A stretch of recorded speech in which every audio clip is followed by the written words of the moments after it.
My name is KeithMercer. This is my assignment for Artist Management Review. Louis Pearlman was born in Flushing, New York in 1954, being raised by two Jewish parents who worked as a school aide and one owning a dry cleaners. Creating a business plan on what shed light on him, which actually showed his taxi service, Pearlman got the idea of getting into the music business from his cousin Garfunkel in the 1960s. Louis managed a band as a teenager. During his early work, Louis had a partnership with MetLife and SeaWorld using his blimp.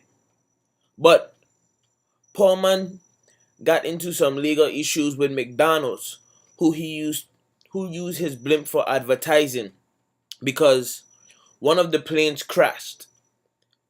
And although he won the suit, it was very compromising that you just got into this business, but yet you would actually try to float with the big fish in a small pond. It was 1991 where Louis actually transferred over to the music business and tried to win the money and the fame of the young people. Louis was a quick success because seeing at that time between the 90s to the early 2000s, there was a lot of young boy bands on the rise. Backstreet Boys, NSYNC, and his ever so famous artist, Aaron Carter. He started his own record label called Transcontinental Records.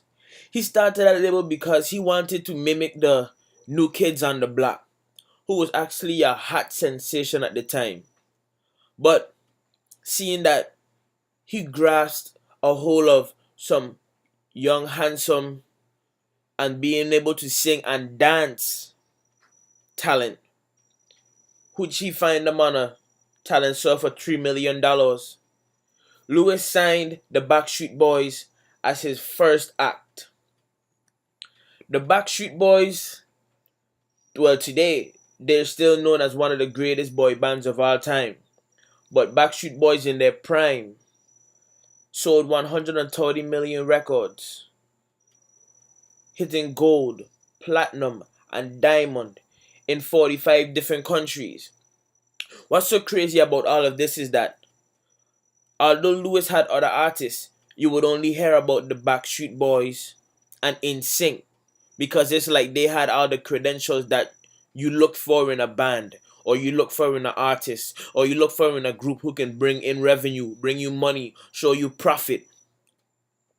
Just like Backstreet Boys, NSYNC signed with Louis and releasing their album. 55 million records globally were sold.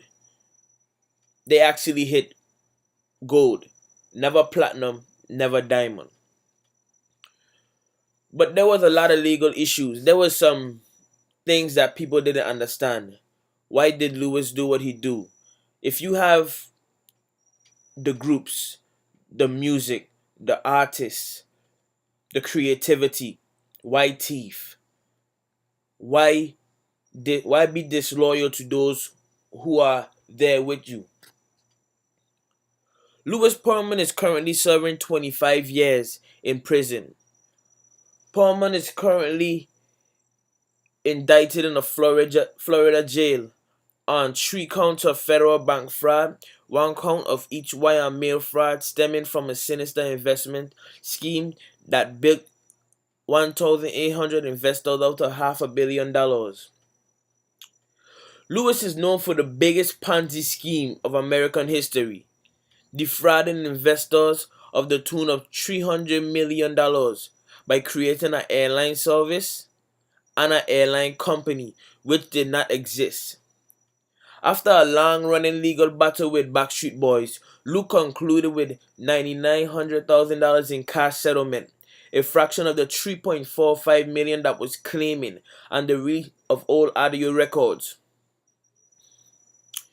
Louis had a lot to learn, but For me, it's like a real lesson learned because it shows that artists put a lot of faith into managers, and then managers actually take advantage of artists. Managers actually do what they do and try to steal, try to forbid these artists from actually reaching the peak that they should. Sometimes you don't need a manager, but sometimes you need somebody who you can trust, somebody who can help you make the right decisions, somebody who could read over a contract with you, somebody who could actually try to get you in the right hands. But it wasn't like that for Lewis. He wanted to make it all about himself. He actually made himself the sixth member of the band. He would be receiving a cut every time this band performed, every time they put out an album, every time they release a song on the radio and they hit top 10 on the hip Billboard charts. He actually used 43% of their earnings to pay for the record label. My thoughts on Pearlman is that he's a con man. He's someone who just looking for an easy way out. Somebody who could bribe the young. Somebody who could just get them to sign contracts without even knowing the logistics and the negotiations behind it. But as somebody who wants to get into the music industry, I have a record label that I want to call, well, a management agency called Mercer's Management Agency. The purpose of my agency is to help develop artist persona, build creative control, which are the two main goals, build our resume with clients, helping them grasp attention and industry leaders. I want to help give them characteristics to successfully build a fan base on social media, seeing that the internet is the most biggest portal for everybody who releases music, whether it's YouTube, Vimeo, Facebook, Twitter, and even MySpace. But all I want to say is that I want to be loyal to my artists, a valuable asset. I want to have equal relationships between me and them. It's just not business. It's actually like a family because we're growing together and we're trying to succeed together because I help them and they help me get my name out there as somebody who can do the work and somebody who knows what he is doing. This is my assignment for Artist Manager Review. My name is KeithMercer.